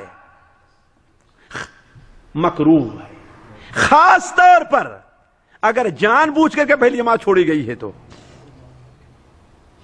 خاص طور پر اگر پہلی جماعت چھوڑی گئی کس لیے، جان بوجھ کر کے سستی کرتے ہوئے کاہلی بیٹھ کر کے چائے پی رہے ہیں، بیٹھ کر کے آپس میں گفتگو کر رہے ہیں، بیٹھ کر کے ادھر ادھر کی بکواس میں مشغول ہیں، یا اپنا کام نپٹانے کے بارے میں سوچ رہے ہیں کہ یہ کام پورا کر لیں تو چلیں گے۔ جیسے ہمارے اور آپ کے ہاں دکانیں بند نہیں ہوتی ہیں نا، تو ٹھیک ہے بھائی ہم دکان کھولے ہوئے ہیں، بیٹا جا کر کے نماز پڑھ کے آ رہا ہے، آئے گا تو ہم جا کر کے دوسری جماعت میں پڑھ لیں گے۔ تو ایسا شخص جماعت سے نماز پڑھنے کا کہ ثواب کا حقدار نہیں ہے نا۔ تیسری بات یہ ہے، یہ بتائیے کہ عمومی طور پر پہلی جماعت کے اندر لوگ زیادہ رہتے ہیں، دوسری جماعت میں زیادہ رہتے ہیں جی، اصل تو وہی ہے نا، لہذا عمومی طور پر لوگ بھی اس میں زیادہ رہتے ہیں۔ اور آپ یہ بھی بات جان لیں کہ اگر کوئی مجبوری کوئی عذر نہیں ہے تو جتنے لوگ جماعت میں زیادہ ہوں گے ثواب آپ کا اتنا ہی زیادہ ہوگا، جتنے لوگ جماعت میں زیادہ ہوں گے ثواب اتنا ہی زیادہ ہوگا۔ مسند احمد میں، سنن ابو داؤد میں، سنن نسائی میں ابی بن کعب رضی اللہ تعالیٰ عنہ کی روایت ہے، وہ بیان فرماتے ہیں کہ نبی کریم صلی اللہ علیہ وسلم نے ارشاد فرمایا وَإِنَّ صَلَاةَ الرَّجُلِ مَعَ الرَّجُلِ أَزْكَى مِنْ صَلَاتِهِ وَحْدَهِ، اکیلے نماز پڑھی گئی سے بہتر ہے کہ 2 آدمی ایک ساتھ نماز پڑھیں، اور 2 آدمی ایک ساتھ نماز پڑھیں اس سے بہتر یہ ہے کہ 3 آدمی ایک ساتھ نماز پڑھیں۔ اور جتنے لوگ زیادہ ہوتے جائیں گے اتنا ہی اللہ تعالیٰ کے نزدیک زیادہ محبوب لوگ ہوں گے۔ اسی طریقے سے ساتھیوں اکیلے نماز کے لیے جلدی آنے کی ایک فضیلت بہت اہم ہے، اور میں دیکھتا ہوں کہ ہمارے بھائی اس میں بڑی کوتاہی کرتے ہیں۔ آپ دیکھیں مثال کے طور پر اقامت ہو جاتی ہے اور بہت سے بھائی مسجد کے کنارے ہے نا، مسجد ہی میں رہتے ہیں، پہلے آئے ہوئے ہیں لیکن ٹیک لگا کر کے بیٹھے ہوئے ہیں، ہے کہ نہیں ہے؟ واللہ یہ لوگ محروم ہیں، یہ لوگ تکبیر تحریمہ سے محروم ہو رہے، تکبیر اولا سے محروم ہو رہے۔ تکبیر اولا کی بڑی فضیلت بیان کی گئی ہے، آپ لوگ پڑھتے آئے ہوں گے، سنن ابو داؤد وغیرہ میں روایت ہے کہ آپ صلی اللہ علیہ وسلم نے ارشاد فرمایا جو شخص 40 دن تک جماعت کے ساتھ نماز اس طریقے سے پڑھتا ہے کہ اس کی تکبیر اولا نہیں چھوٹتی تو اسے 2 چیزوں سے بری گردان دیا جاتا ہے۔ کس سے؟ جہنم سے اور نفاق سے، جہنم سے اور نفاق سے۔ اتنی اہمیت ہے تکبیر اولا کی، لیکن اللہ کے بندے تو مسجد میں موجود ہے، مسجد کے پاس، مسجد کے باہر کھڑے ہو کر کے بات کر رہا ہے، تکبیر ہو گئی، امام اللہ اکبر کہنے والا ہے، لیکن ابھی تو سب میں نہیں پہنچ پایا. ایسا ہوتا ہی نہیں ہوتا. یہ کتنی بڑی محرومی ہے ساتھیوں، ذرا سوچیں آپ. واللہ اس کی مثال وہ ہے کہ ایک شخص کے پاس لاکھوں کا گراہک آتا ہے، دکان پر ہے، لیکن اپنی جگہ سے اٹھ کر کے اسے سودا، اسے کیا کہیں گے آپ؟ بیوقوف کہیں گے، عقل مند کہیں گے؟ ہاں، لیکن کبھی اس کو بیوقوف کہا آپ نے جو مسجد کے پیچھے کھڑا ہوا ہے؟ آخر ایسا ہے کہ نہیں ہے؟ بہت سے لوگ مسجد ہی میں رہیں گے، لیکن یہ نہیں کہ مؤذن اللہ اکبر کہنے لگا جلدی جلدی آ کے سب پہ کھڑے ہو جائیں. اور علماء کہتے ہیں تکبیر اولا کی فضیلت اسی وقت حاصل ہوگی کہ آدمی صف میں کھڑا ہو، جب امام اللہ اکبر کہنے لگے تو صف میں موجود ہونا چاہیے اسے، ورنہ تکبیر اولا اسے گویا نہیں ملے. تو جو آدمی نماز کے لیے جلدی کر کے آتا ہے، مسجد میں پہلے سے موجود رہتا ہے، اسے یہ فضیلت بھی مل رہی ہے کہ تکبیریں. اسی لیے ساتھیو ہمارے سلف تکبیر اولا کا بڑا اہتمام کیا کرتے تھے. بلکہ میں پڑھ رہا تھا سفیان بن عیینہ رحمہ اللہ، وہ کہتے تھے کہ اپنے شاگردوں سے اس برے بندے کے طریقے سے نہ ہو جاؤ. ذرا سوچیں، اس برے بندے کے طریقے سے نہ ہو جاؤ کہ جو مسجد میں اس وقت آتا ہے جب اذان ہوتی ہے، تو ورنہ آتا ہی نہیں مسجد میں، انتظار کرتا تھا اذان. ان کے نزدیک وہ برا بندہ مانا جاتا تھا. اپنے شاگردوں کی تربیت اس طریقے سے کیا کرتے تھے. محمد ابن سیری کے بارے میں ہم نے کہیں پڑھا ہے کہ ایک بار کسی وجہ سے لیٹ ہو گئے، وہ مسجد میں داخل ہو رہے تھے اور ان کا ایک شاگرد وضو کر رہا تھا، تو انہوں نے کہا الان تتوضا واللہ لا اکلمک ابدا، ابھی تو گفتگو وضو کر رہا ہے، اللہ کی قسم میں تجھ سے کوئی بات نہیں کروں گا. وضو پہلے کر کے مسجد پہنچ جانا چاہیے. ایک تابعی ابراہیم نخعی کہتے ہیں، امام ذہبی رحمہ اللہ اپنی کتاب سیر اعلام النبلاء میں نقل کرتے ہیں کہ اگر کسی کو دیکھو کہ تکبیر اولا میں پہنچنے کی کوشش نہیں کرتا، اگر کسی کو تم یہ دیکھو کہ وہ تکبیر اولا میں پہنچنے، تو اس سے اپنا ہاتھ دھو لو، کسی کام کا آدمی نہیں. فاغسل یدک منہ، اس سے اپنا ہاتھ دھو لو، کیا مطلب ہے؟ یعنی وہ کسی کام کا نہیں. ذرا سوچیں، یہ اہتمام تھا تکبیر اولا کا. تو تکبیر اولا کی یہ فضیلت ہے کہ اگر کوئی آدمی اہتمام کرتا ہے اور 40 دن تک مستقل اہتمام ہو جائے تو اس کے لیے جنت کی بشارت ہے اور ایمان کی خوشخبری ہے، اس کے لیے جہنم سے نجات ہے اور نفاق سے براءت ہے. ساتھیو اسی طریقے سے نماز میں پہلے آنے کی ایک فضیلت یہ بھی ہے کہ جو شخص عمومی طور پر پہلے آتا ہے اسے پہلی صف میں جگہ ملتی ہے نا. کچھ لوگ تو کہیں کہ میں تو روزانہ پہلی صف میں نماز پڑھتا ہوں، اس لیے کہ مصلی ایک صف ہوتے ہی نہیں ہے کہ نہیں ہے؟ مصلی ایک صف ہوتا ہے تو پہلے ہماری 2 رکعت چھوٹتی پھر بھی پہلی صف میں مجھے جگہ ملتی ہے کہ نہیں؟ کہہ سکتا ہے کوئی؟ نہیں کہہ سکتا. اس کی مثال ایسی ہے کہ ایک بار جب میں فیضیاب میں پڑھتا تھا تو کچھ ایسا ہوا کہ مدرسے میں کچھ خلفشار ہوا تو بہت سے بچے مدرسہ چھوڑ کر کے چلے گئے. ایک جماعت میں صرف 3 بچے رہ گئے، ایک جماعت میں صرف 3 بچے رہ گئے. تو ہوتا یہ تھا کہ مدرسے میں پہلی پوزیشن، دوسری اور تیسری پوزیشن کا خصوصی اہتمام ہوتا تھا اور انہیں نمبر، درجات اور انہیں انعام وغیرہ دیا جاتا تھا. تو جب رزلٹ سنایا جانے لگا مسجد میں بیٹھ کر کے تو 3 ہی بچے تھے نا، 3 ہی تھے، اس میں سے چاہے فیل ہی کیوں نہ رہا ہو وہ، لیکن جب اعلان ہوتا ہے تو پہلی پوزیشن فلاں کی ہے، دوسری فلاں کی ہے اور تیسری فلاں کی ہے. ایسے ہمارے بہت سے بھائی وہ کہیں گے کہ میں تو ہمیشہ پہلی صف میں نماز پڑھتا ہوں. ساتھیو یہ بات نہیں ہے. پہلی صف سے مراد کیا ہے؟ جس مسجد میں کئی صفیں ہوتی ہیں، لوگ پہلے سے آ جاتے ہیں، بڑی مسجدیں ہیں. ساتھیو یہ بہت بڑی محرومی ہے کہ ہمارے بہت سے بھائی خصوصاً انڈین، پاکستانی اور بنگلہ دیشی نماز میں پہلے آئیں گے اور بیٹھیں گے کہاں؟ سب سے پیچھے، ہے کہ نہیں؟ لیکن اگر یہیں اگر کسی اسٹیڈیم میں بیٹھنا ہو تو جی سب سے آگے بیٹھیں گے. ذرا سوچیں آپ کس کو اہتمام زیادہ دے رہے ہیں آپ، ذرا سوچیں. اگر یہ اعلان ہو جائے کہ ہاں سلمان خان آج ابو ریدہ میں آ رہا ہے کہ نہیں ہے، ہم نے تو اللہ کا شکر ہے کہ اسے دیکھا ہی نہیں، اللہ دیکھنے کے اللہ توفیق کبھی دے. ایسے لوگ سلمان، واللہ نفس سلمان کی بے عزتی ہے ایسے لوگوں کا نام رکھنا. ان کا نام تو کچھ اور رکھ دینا چاہیے، جیسے ایک دوسرے گویے اور ناچنے گانے والے نے اپنا یوسف سے نام بدل کر کے دوسرا نام رکھ لیا تھا. ایسے لوگوں کو اپنا نام بدل لینا چاہیے. سلمان کے نام کی بے عزتی ہے. لیکن ہماری صورتحال کیا ہے کہ اگر اعلان ہو جائے بریدہ میں ہے تو جی چھٹی لے لیں گے، بہانہ بنا لیں گے چھٹیوں کا اپنے، ہے کہ نہیں ہے؟ تنخواہی کیوں نہ کٹے لیکن سب سے پہلے جا کر کے پہنچیں گے. اور پہلی صف میں آنے کے لیے اگر اللہ توفیق دیا ہے مسجد پہلے آ بھی گئے ہیں تو کیا ہے، ارے چلو آگے بڑھو آگے بڑھو، دوسرے کو بڑھاتے رہیں گے، اپنے آگے دوسرے کو آگے بڑھاتے رہیں گے. نہیں ساتھیوں، پہلی صف میں کھڑے ہونا بڑی فضیلت کی چیز ہے، بڑی فضیلت کی چیز ہے.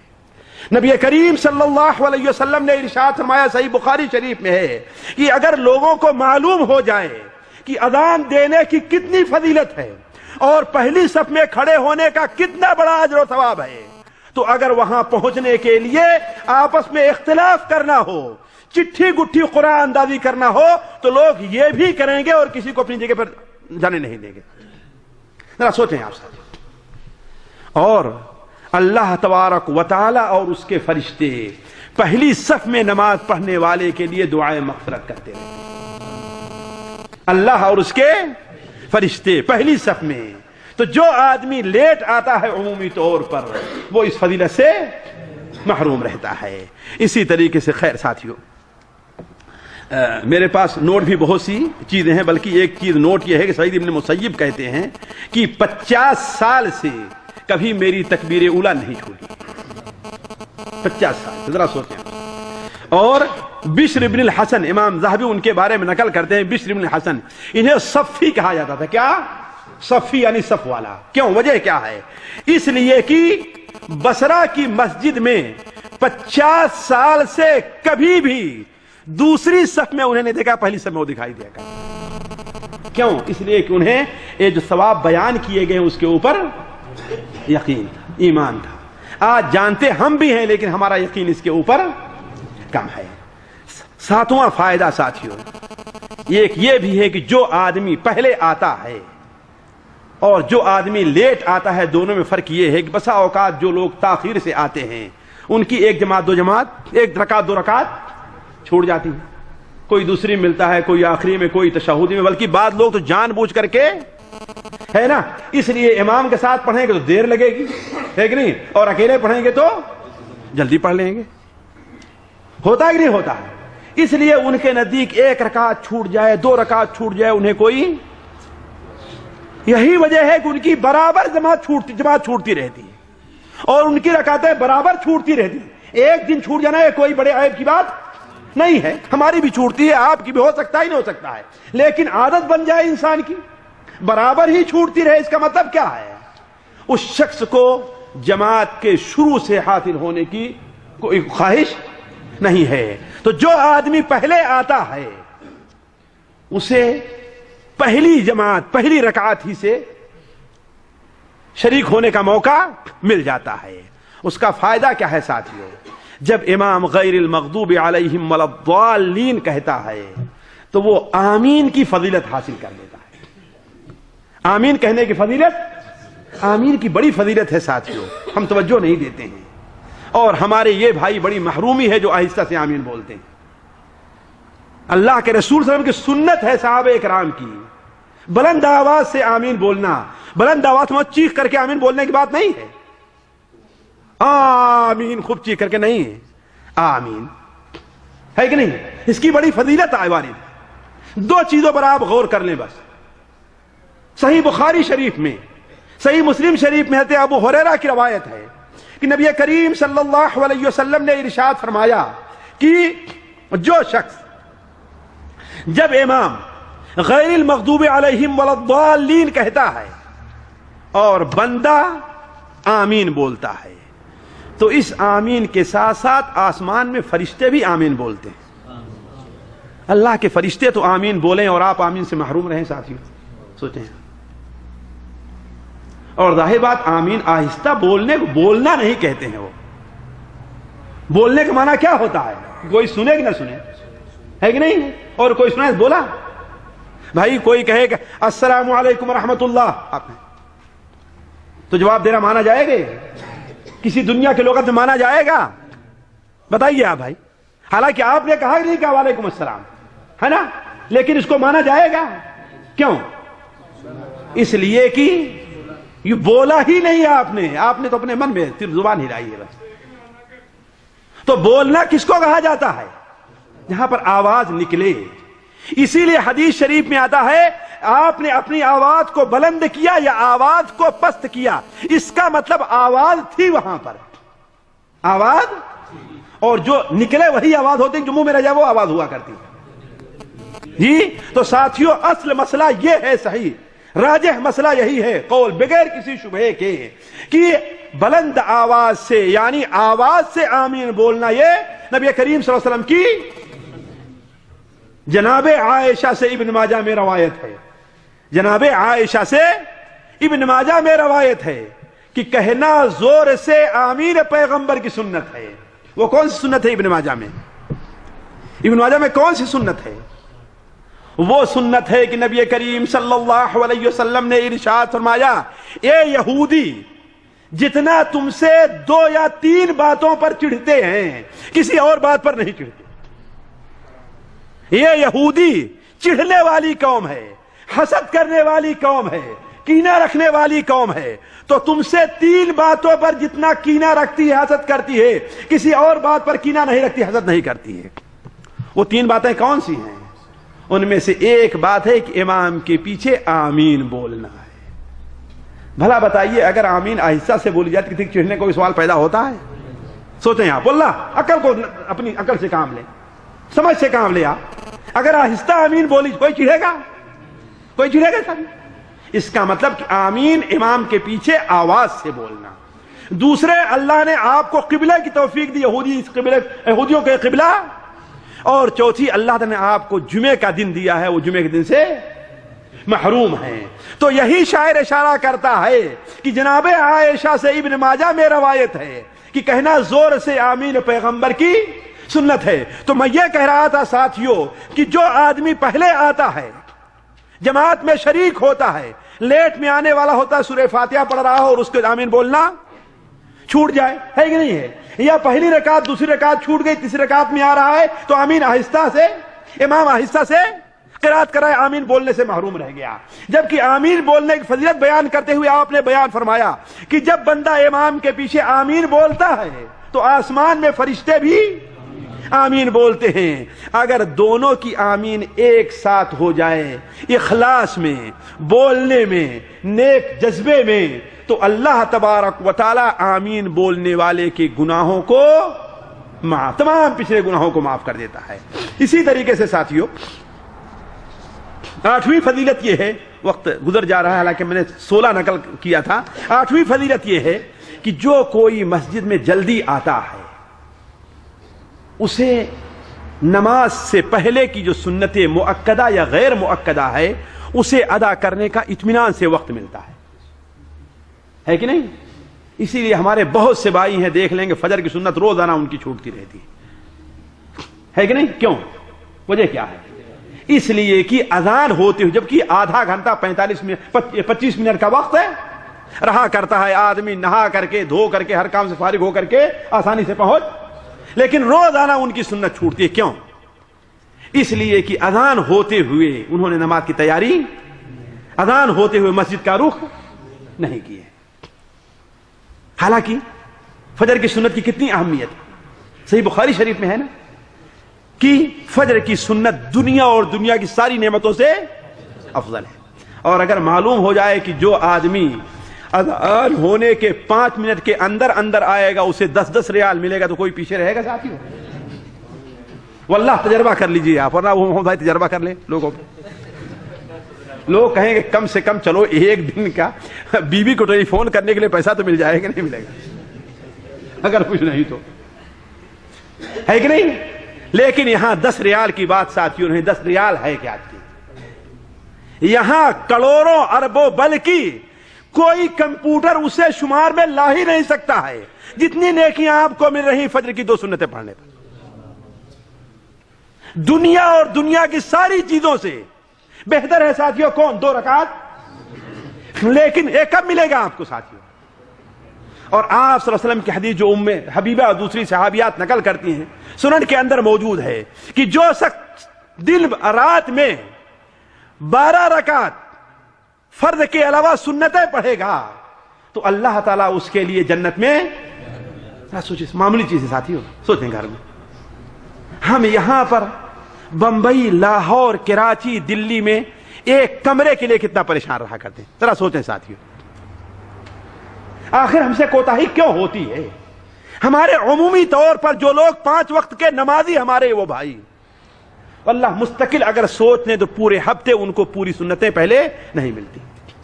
ہے بات صحیح کہ نہیں صحیح؟ 5 وقت کے نمازی جو ہمارے بھائی ہیں دعوت کا کام کرتے رہتے ہیں سارے، اگر دیکھ لے وہ جن کے طرف اشارہ کیا تھا کہ ہاں بڑے دیندار بڑے نیک آدمی ہیں، یہ ذرا حساب لگا لیں، شاید پورے ہفتے، ایک ہفتے کا اگر حساب لگا لیں تو پورے دن مستقل 5 وقت نمازوں کی آگے پیچھے کی جو سنتیں ہیں شاید ہی انہیں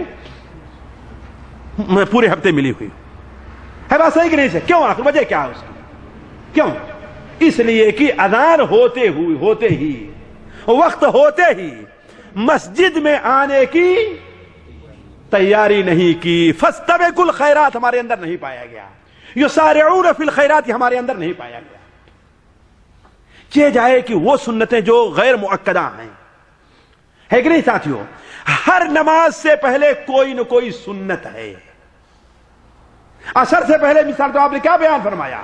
اللہ تعالیٰ اس بندے کے اوپر رحم کرے جو عصر سے پہلے 4 رکعات پڑھتا ہے کہ نہیں ہے؟ اب اگر کوئی آدمی وضو کر کے جلدی آئے سے رکعت ملے گی نہیں ملے گی؟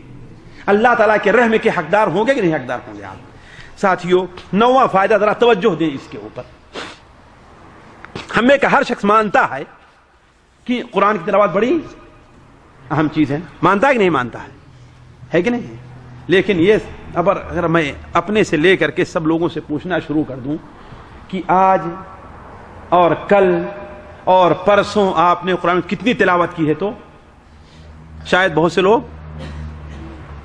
آیا آپ مہینے میں یا 40 دن میں ایک دور ختم کرتے ہیں کہ نہیں کرتے ہیں؟ سوال ہے. سب بھائی اپنے غریبانہ منہ ڈال کر کے سوچیں. جبکہ بعض علماء کہتے ہیں کہ 40 دن میں ایک قرآن ختم کرنا اگر واجب نہیں تو سنت مؤکدہ ضرور ہے. بعض علماء واجب کہتے ہیں 40 دن میں ایک قرآن ختم کرنا. اگر ہم سوچیں کتنے بھائی ہمارے ہیں قرآن پڑھنے تو ہم بھی بیان کرتے ہیں بڑا ثواب ہے، ایک ہر پڑھو گے کتنی زبانی کیا ملیں گی؟ سب کو معلوم ہے کہ نہیں؟ سب کو معلوم نا؟ ایک پر الف لام میم ایک حرف نہیں ہے، الف ایک حرف ہے، سب کو معلوم ہے کہ نہیں معلوم؟ لیکن سوچیں آپ کتنے لوگ پڑھتے ہیں. اور ساتھیوں نماز کے لیے جلدی آنے کا ایک بہت بڑا فائدہ یہ ہوگا، میں اپنے تجربے کی بات کر رہا ہوں، کوئی وقت آپ نہ نکالیے، صرف نماز کے لیے آپ جلدی آئیے، سنتوں سے فارغ ہو کر کے نماز کے جماعت کے انتظار میں رہیے. آپ 25 دن میں، 1 مہینے میں قرآن کا ایک دور ختم کر لیں گے، ایک دور ختم کر لیں گے. آپ تجربہ کر لیجئے، کوئی الگ سے وقت نہ نکالیے. آپ یہی وقت جو آپ کو ملا ہے کس کے لیے؟ نماز کے لیے مل رہا ہے. آپ دوسرے تمام اجر جو ہم نے پیچھے بیان کیا اس کے ساتھ ساتھ آپ کو اتنی بڑی نیکی مل رہی ہے کہ آپ کا 20 دن میں پڑھنے والے کی تیزی کے اوپر ہے، 30 دن میں، 25 دن میں، 40 دن میں آپ کا ایک قرآن کا دور ختم ہو گیا. آپ تجربہ کر کے دیکھ لیجیے. اسی طریقے سے جلدی آنے کا ایک فائدہ یہ بھی ہے کہ اذان اور اقامت کے بیچ کا جو وقت ہے بڑا مبارک وقت ہے ساتھی، بڑا مبارک وقت ہے. کاش کہ ہم اور آپ اس کی قدر کریں. یہ جو باتیں بیان کی گئی ہیں اس کے مبارک ہونے کی دلیل، اور اس کے مبارک ہونے کی ایک دلیل یہ ہے کہ اللہ تبارک و تعالی اس درمیان میں جو دعا کی جاتی ہے اللہ تعالیٰ اس دعا کو قبول کرتا ہے. ہم میں سے کون ہے جو ضرورت مند نہیں ہے؟ کون ہے ساتھیوں؟ میں اس لیے کہتا ہوں کہ لوگ ایک بند صندوق ہیں، اس میں کیا ہے پتہ کب چلے گا؟ جب آپ کھولیں گے تو. ایسے ہی لوگ کتنے اندر سے دکھی ہیں. ایک آدمی ظاہر میں آپ کو بڑا اچھا اور بڑا خوش لگے گا، لیکن اس کے قریب جائیں تو آپ کو پتا چلے گا کہ وہ کتنا دکھی اور کتنا ہے نا. تو گویا اللہ تعالیٰ سے دعا کا، اللہ کی طرف متوجہ ہونے کا محتاج اور ضرورت مند ہے وہ، ہے کہ نہیں ہے؟ بیماری سے ہے، اپنی بیوی سے ہے، اپنے بچوں سے ہے، اپنے پڑوسی سے ہے، اپنے ساتھی سے ہے، اپنی تجارت سے ہے، اپنے صحت سے ہے، اپنے کاروبار سے، کسی بھی طریقے سے ہے. لوگ پریشان نہیں پریشان ہے ساتھی، ہے کہ نہیں؟ اور اس پریشانی میں ان کا سب سے بڑھ کر ساتھ دینے والا کون ہو سکتا ہے؟ اللہ تعالیٰ ہو سکتا ہے. اور اس کے لیے سب سے بہتر وقت کون ہے؟ یہ اذان اور اقامت کے درمیان کا ہے.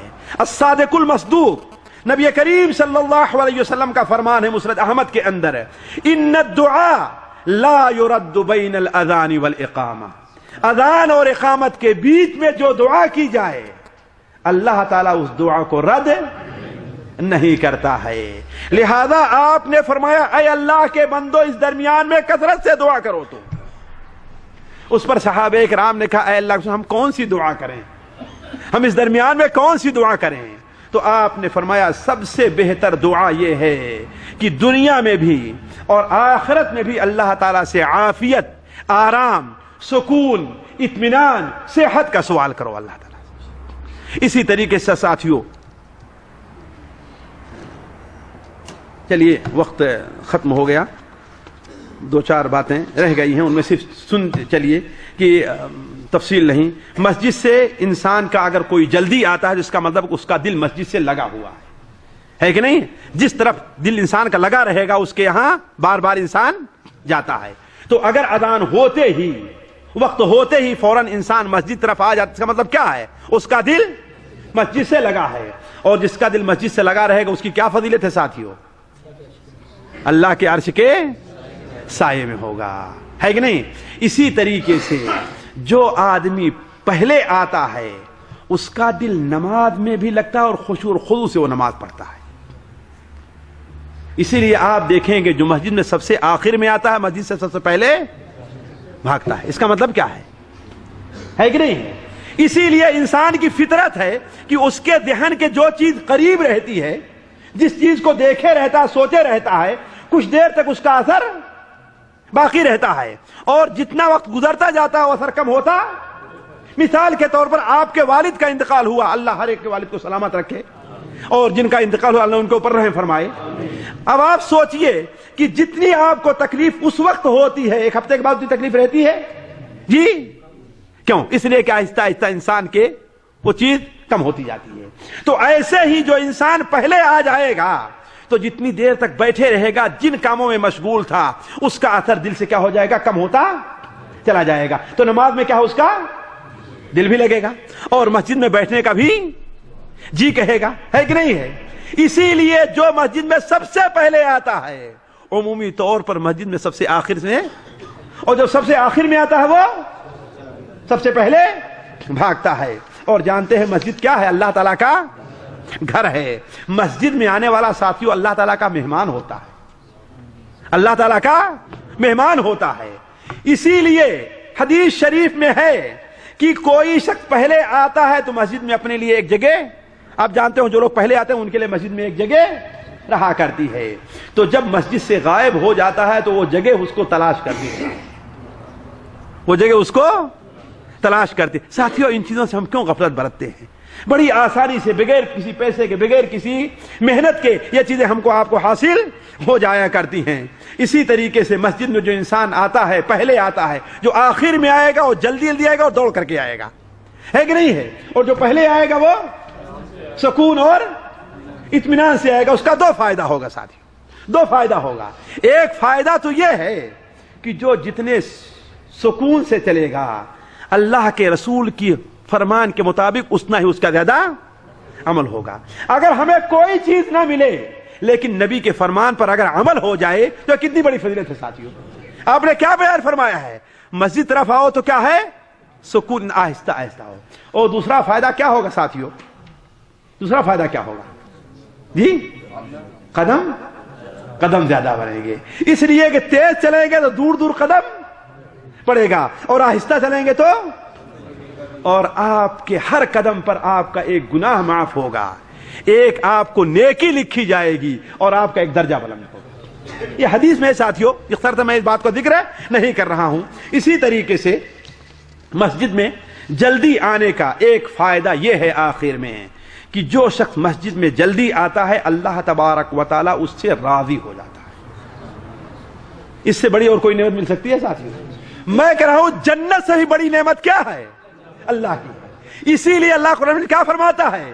للذین احسنوا الحسنى وزیادہ، جو لوگ نیکی کرتے ہیں ان کو جنت تو ملے گی ہی، اور جنت سے بڑھ کر کے ایک چیز کیا؟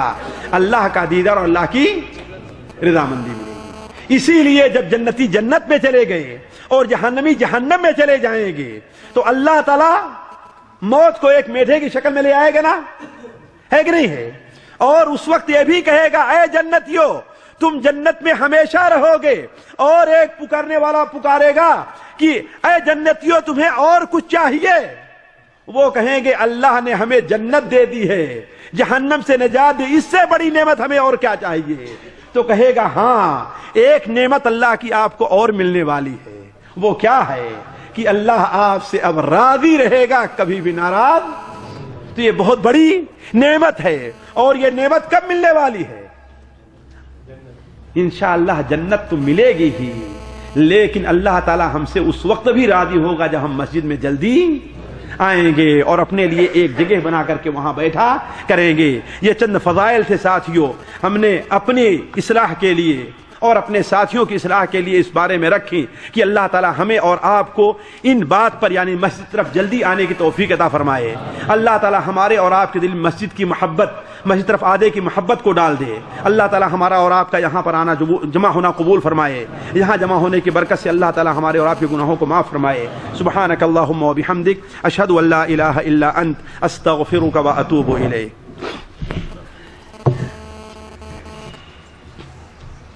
السلام علیکم ورحمۃ اللہ وبرکاتہ۔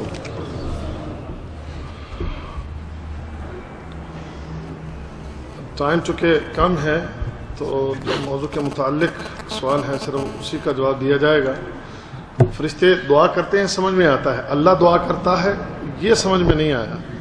دیکھیے اللہ تعالیٰ جو یصلی اگر میری زبان سے نکل گیا ہے تو اس کی اصلاح کر لینی چاہیے۔ اللہ تعالیٰ کے دعا کا یصلی کا لفظ آیا ہوا ہے، لیکن اللہ تعالیٰ اپنی رحمت نازل کرتا ہے، اس کا یہ معنی ہے اللہ تعالیٰ اپنی رحمت نازل کرتا ہے۔ اللہ اور اس کے فرشتے، صلاۃ کا لفظ آیا ہے چونکہ ساتھ میں دعا کا لفظ ہم سے ادا ہو گیا ہوگا، تو فرشتے دعائے مغفرت کرتے ہیں، اور اللہ تعالیٰ کے صلاۃ کا معنی ہے کہ اللہ تعالیٰ بندے پر اپنی رحمتیں نازل کرتا ہے۔ جی کیا اہل حدیث کی غیر اہل حدیث کے پیچھے نماز ہوتی ہے؟ بھائی یہ ہر وہ شخص جس کی نماز شریعت کی روشنی میں صحیح ہے، قرآن اور حدیث کی روشنی میں جس کی نماز صحیح ہے اس کے پیچھے نماز ہو جائے گی، وہ اپنے کو اہل حدیث کہے یا اہل حدیث نہ کہے۔ اگر وہ قبروں کو پوجنے والا نہیں ہے، وہ قبروں کو پوجنے والا نہیں، کیوں؟ اس لیے کہ ایسے شخص کی نماز کے بارے میں کیا ہے خطرہ ہے، اس کی نماز ہے بھی کی نہیں ہے، کیوں؟ اس لیے کہ وہ اگر کافر ہوا تو کافر کی نماز نہیں، لیکن اگر کوئی موحد ہے، کوئی موحد ہے اور اہم درجہ اللہ کے رسول صلی اللہ علیہ وسلم کی سنت اور فرمان کو دیتا ہے تو اس کے پیچھے نماز ہو جائے گی۔ جی باپ اولاد کو اپنی جائیداد سے آگ کر سکتا ہے، بے دخل کر سکتا ہے؟ بھائی اپنی زندگی میں وہ چاہے جو کرے، اپنے گھر سے نکال دے، جو بھی کچھ کر دے، لیکن انتقال کے بعد وہ باپ کی ملکیت نہیں رہ جاتی، وہ ملکیت اللہ تعالیٰ کی ہے، اللہ تعالیٰ اس کی اولاد میں تقسیم کر دے رہا ہے کہ نہیں ہے؟ تو کسی باپ کو یہ اختیار نہیں ہے کہ اپنی زندگی میں کسی بیٹے کو یہ لکھ کر کے جائے کہ میری میراث میں اس کو کوئی حصہ نہیں ملے گا، یہ اختیار نہیں ہے۔ اگر لکھ کر کے جاتا بھی ہے پھر بھی اس کی یہ وصیت نافذ نہیں ہوگی شرعی اعتبار سے۔ اگر کہہ کر کے جاتا بھی ہے، لکھ کر کے جاتا بھی ہے، تو شرعی اعتبار سے کیا یہ باطل ہے۔ کیوں؟